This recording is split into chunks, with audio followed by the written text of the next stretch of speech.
give you just a short history around about ostrich farming. It makes them a semi-desert animal, meaning ostriches like to live in areas where the climate is always rough to the one side, and nice and smooth to the opposite. So rough there, smooth, and then you know that's original ostrich. Partners first. Once you find a partner, they do the mating, and then after mating, they become an official couple for the season. So send only the yolks. You take the eggs, turn it just a little bit, and if the yolk floats, then you know there's no embryo formed yet inside the egg. So such an egg will not give you a chick at all, but then it's still good for consumption.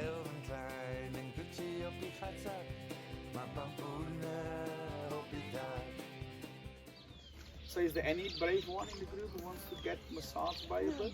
Okay. And enjoy the moment.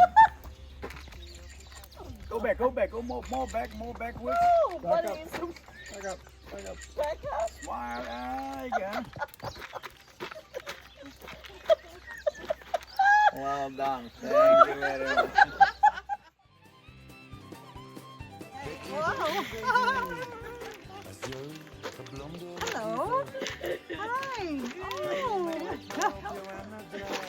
Thank you. Oh, that was fun. Also the strongest eggs of all species as well. It can take a lot of weight. One egg can take easily a top weight of 180 kilos like this. If you turn the eggs onto the points, it can take a little more, so it can take 200 kilograms. It can just, so if you don't believe me there about how strong it is, you can test it yourself. You can stand on top of the eggs here. It's a real test. Wow. Can you smile? Wow. That's very nice. Just be very gentle, please, man. Gentle.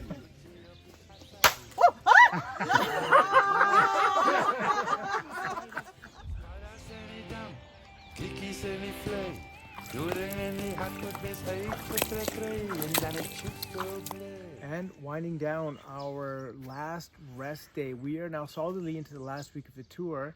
Today was a very welcome rest day in Oosthoorn. The guests got to explore some ostrich tour, do some ostrich shopping, and the majority of them are now resting their bones, getting into books and writing in their journals and working on photos. We've got tons of photos that we're sharing within the group. Tomorrow, we start one of our last 3 days back riding into Cape Town. So on this big tour, the Grand Tour section, 44 days altogether, we're down now to the last 3 days of riding. It seemed like it was going to never end at the beginning, and now this last section has gone incredibly fast. But those last 3 days have some magnificent parts to them. And tomorrow we'll be heading off to the southernmost tip of the continent of Africa. Some of the folks in the group have seen, some others not, so we're gonna go check it again. It's always a worthwhile trip to get down there. Weather is perfect. We are in the low 20s right now, beautiful blue skies, and the forecast says we are gonna thread the needle all the way to Cape Town, so zero weather issues, blue skies, happiness all the way. The wind is gonna be nice. So this one is looking to be very solid right to the very end. Join us.